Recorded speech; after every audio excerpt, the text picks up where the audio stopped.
নমস্কাৰ মই আপিয়াল ৰহমান আৰু স্বাগতম জনাইছো এই ইউটিউব চেনেললৈ। আজি আমি পঢ়িম ক্লাছ 6ৰ সমাজ বিজ্ঞানৰ পাঠ নং 9 কি কত কেতিয়া আৰু কেনেকৈ। আজি এইটো চেপ্টাৰৰ যিমানখিনি প্ৰশ্ন আছে সম্পূৰ্ণখিনি সমাধান কৰিম। তোমালোকে জাস্ট ভিডিঅটো লাইক কৰি দিবা। তোমালোকৰ যি প্ৰশ্ন দি আছে পেজ নম্বৰ 82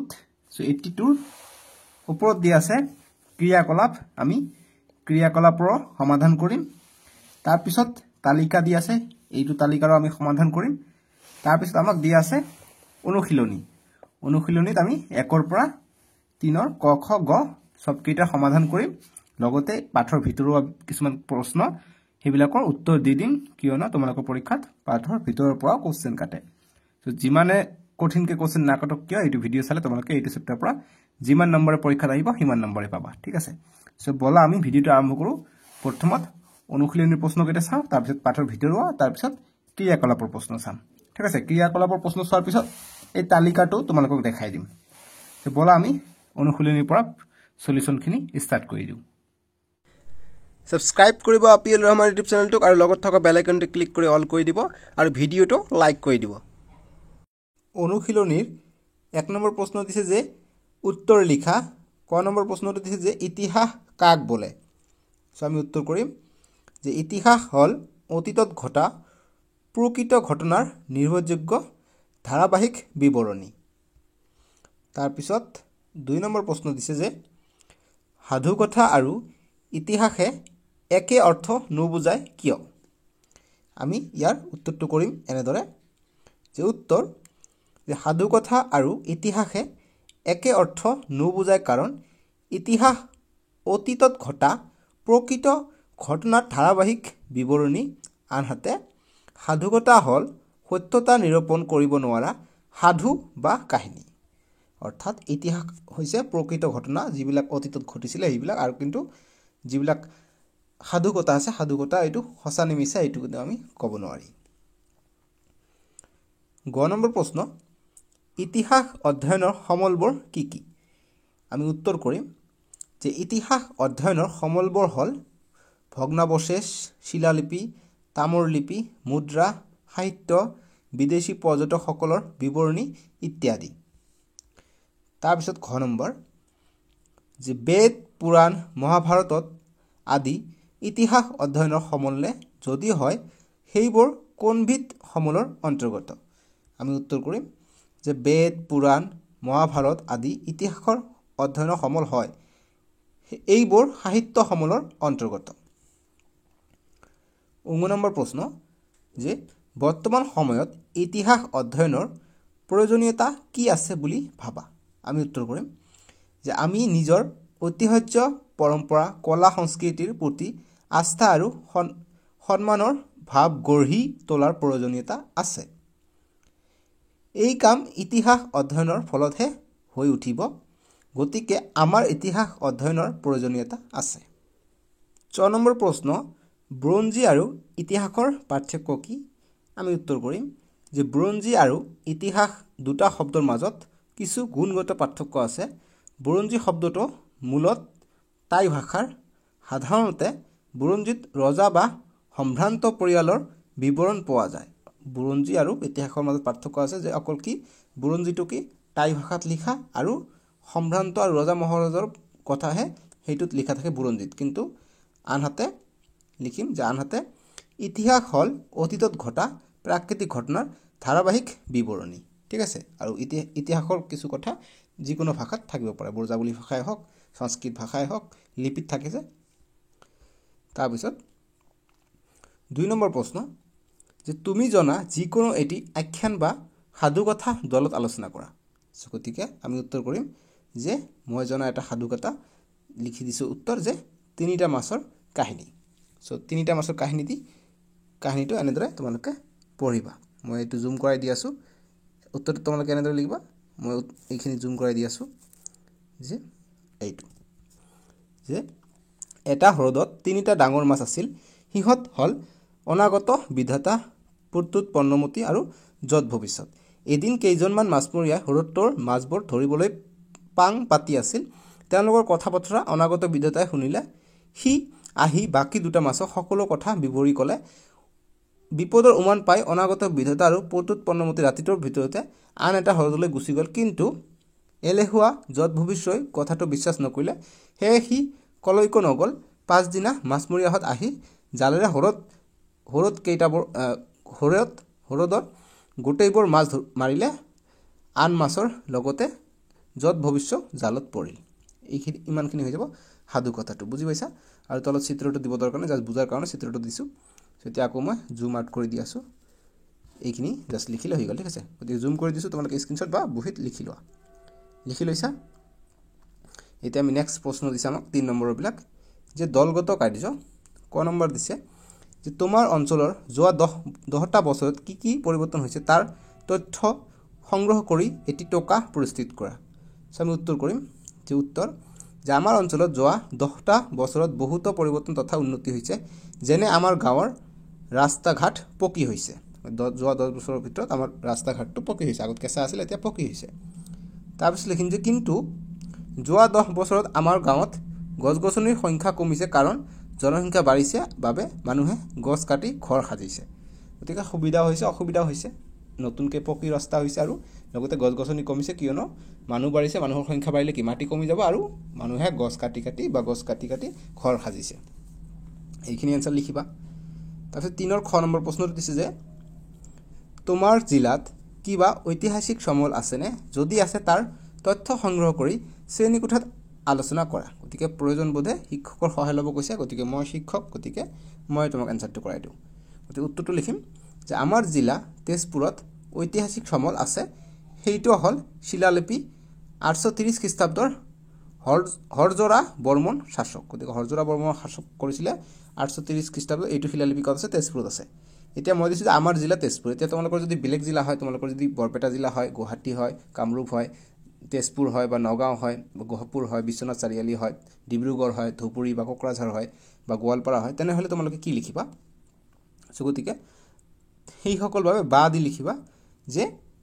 আমাৰ অঞ্চলত শিলালিপি নাই কিন্তু মই জানো নগাঁৱৰ গছতলত তাম্ৰফলি আছে 1880 খ্ৰীষ্টাব্দৰ সেই তাম্ৰফলি মতে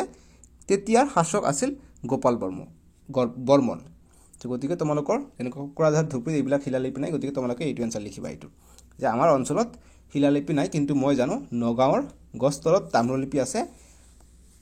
1080 খ্ৰীষ্টাব্দত তাম্ৰলিপিত লিখা আছে যে 1080 খ্ৰীষ্টাব্দৰ সেই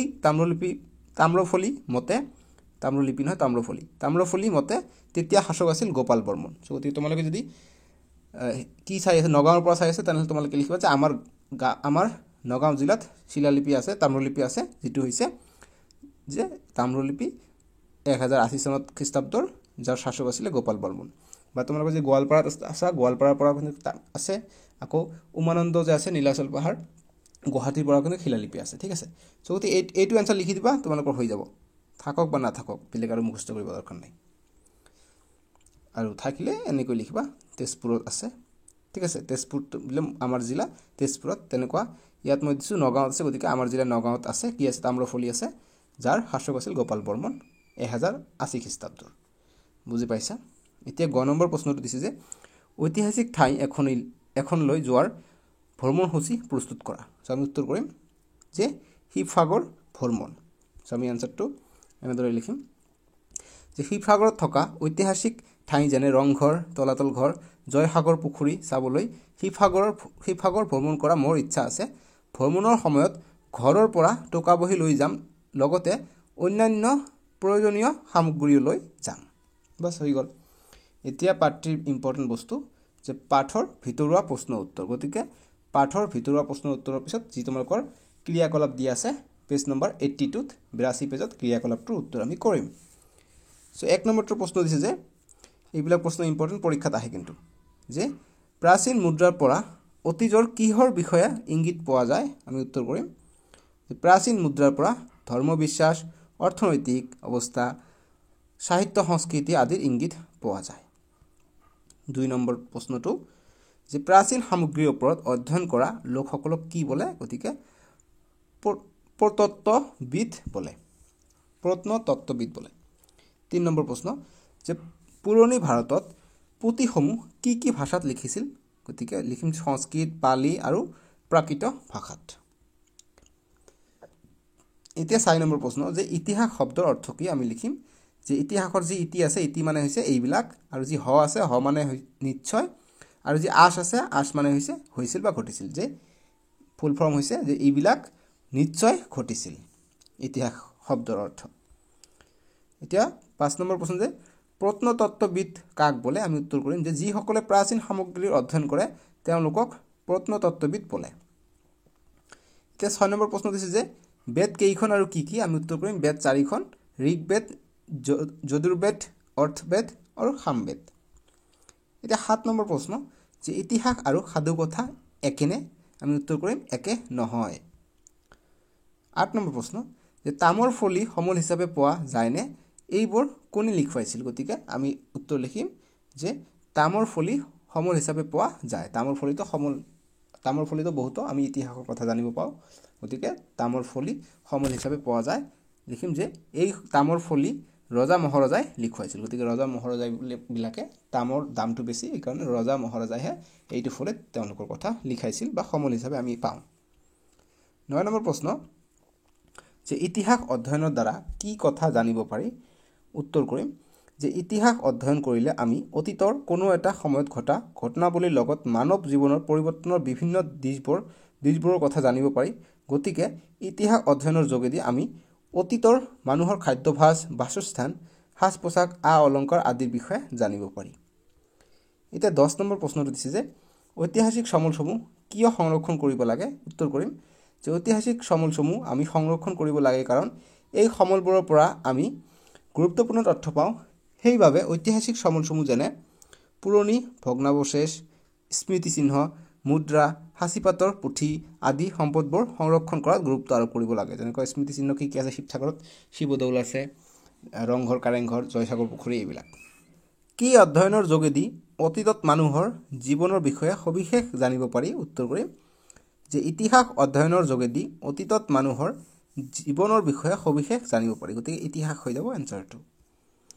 এতিয়া 12 নম্বৰ প্ৰশ্ন যে তলত দিয়াবোৰৰ শুদ্ধ উত্তৰ বাছি উলিওৱা 1 নম্বৰটো দিছে যে ইতিহাস শব্দটো কোন ভাষাৰ পৰা উৎপত্তি হৈছে আমাক অপচন এ দিয়া আছে পালি বি দিয়া আছে সংস্কৃত সি দিয়া আছে প্ৰাকৃত আৰু ডি দিয়া আছে অসমীয়া গতিকে কোন ভাষাৰ পৰা হৈছে অসমীয়া ভাষা নে পালি ভাষা নে সংস্কৃত গতিকে এনসাৰটো হ'ব যে ইতিহাস আছে ইতিহাসটো সংস্কৃত ভাষাৰ পৰা আহিছে ঠিক আছে গতিকে বি হৈ যাব ৰাইট এনসাৰ সংস্কৃত ভাষা এতিয়া 2 নম্বৰ প্ৰশ্নটো দিছে যে প্ৰাচীন কালত তলৰ কোনটোক সমল হিচাপে ব্যৱহাৰ কৰা নাছিল বুলি কথাটো উল্লেখ কৰিছে যে তলৰ কোনটোক প্ৰাচীন কালত সমল হিচাপে ব্যৱহাৰ কৰা নাছিল গতিকে অপচন এ দিয়া আছে প্ৰাচীন মুদ্ৰা বি দিয়া আছে তামৰ ফলি সি দিয়া আছে গছৰ বাকলি ডি দিয়া আছে মাছৰ বাকলি সো গতিকে যি প্ৰাচীন মুদ্ৰা তামৰ ফলি গছৰ বাকলি এইবিলাক সববিলাকে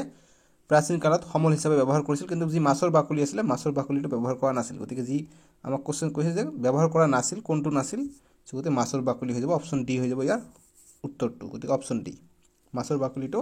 সমল হিচাপে ব্যৱহাৰ কৰা নাছিল সো তোমালোকে লাইক সাবস্ক্ৰাইব কৰিবা আব্দুল ৰহমান ইউটিউব চেনেলটোক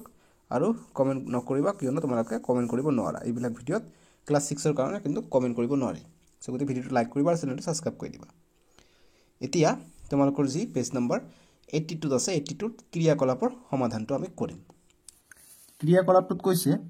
যে আমাৰ দেশত প্ৰচলিত মুদ্ৰা কেইটামান সংগ্ৰহ কৰি তাত কি কি তথ্য আছে এখন তালিকা প্ৰস্তুত কৰা সো আমাৰ দেশ কি ভাৰতবৰ্ষত মুদ্ৰা কি কি আছে গতিকে আমাৰ ভাৰতবৰ্ষত এই কেইটা মুদ্ৰা আছে দুটকীয়া মুদ্ৰা আছে এটকীয়া মুদ্ৰা আছে তাৰপিছত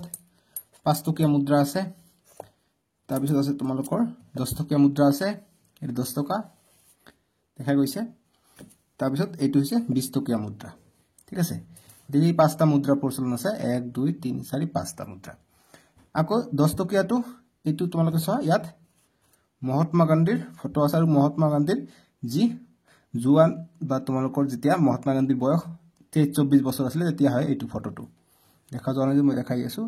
যি মহাত্মা গান্ধীৰ পিছৰ ফটোটো আছে এইটো হৈছে যেতিয়া মহাত্মা গান্ধীৰ বয়স 23-24 বছৰ আছিল যেতিয়া সাউথ আফ্ৰিকাৰ পৰা এলএলবি কৰি আহিছিল ওকালতি পঢ়ি আহিছিল তেতিয়া ফটো এইটো ঠিক আছে আকৌ এইটো 10 টকা হয় কিন্তু এইটো 10 টকাৰ পিছফালে আকৌ বেলেগ আছে, এইটো 10 টকা, এইটো 10 টকাৰ 10 লেখা আছে, ইয়াৰ পিছত মহাত্মা গান্ধী দিয়া আছে, কিন্তু এইটো 10 টকাত কি আগফালে 10টো দিয়া আছে, ঠিক আছে, আগফালে 10 দিয়া আছে, এইটো আগফালে অকল অশোক স্তম্ভ আছে, গতিকে অশোক স্তম্ভৰ তলত আছে সত্যমেৱ জয়তে, সত্যমে জয়তে, ঠিক আছে। গতিকে 10 টকা এনেকুৱা আছে, 5 টকা, এইটো 20 টকা, তেনেকুৱা এইটো 2 টকাত ভাৰতৰ মেপ আছে,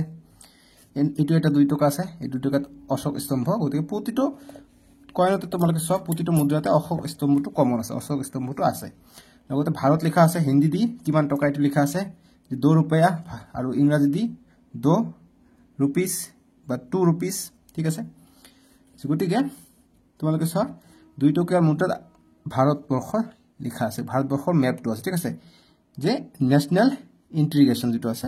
ভাৰতীয় ৰাষ্ট্ৰীয় একতা 2000 চনৰ হয় মুদ্ৰা, গতিকে চন দিয়া থাকে প্ৰতিটো মুদ্ৰাত, গতিকে এইটো মুদ্ৰা কিমান চনৰ 1996 চনৰ মুদ্ৰা, 20 টকীয়াটো নতুন আহিছে, গতিকে এইটো কিমান চনৰ মুদ্ৰা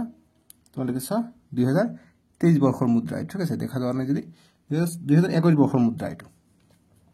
এইটো কিমান মুদ্ৰা, এইটো 2012 চনৰ মুদ্ৰা,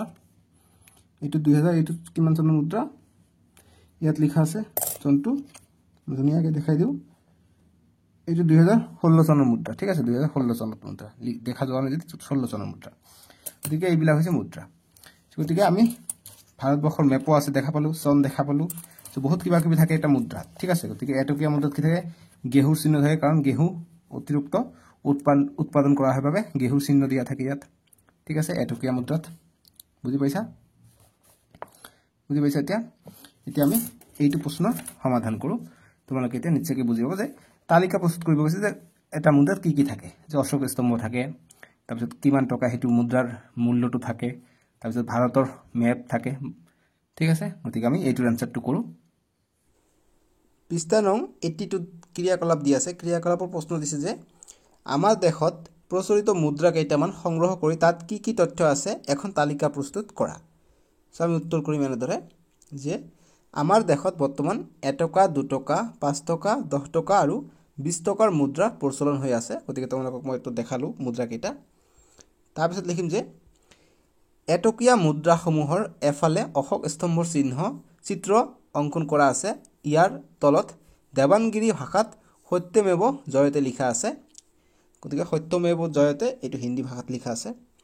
তাৰপিছত যে মুদ্ৰাটোৰ আনটো ফালে ইয়াক প্ৰস্তুত কৰা চন, মুদ্ৰাৰ মূল্য আৰু গেহুৰ গছৰ চিত্ৰ আছে, মই দেখালো। তাৰপিছত লিখিম যে এনেদৰে প্ৰতিটো মুদ্ৰাত অশোক স্তম্ভৰ চিত্ৰ অংকন কৰা আছে আৰু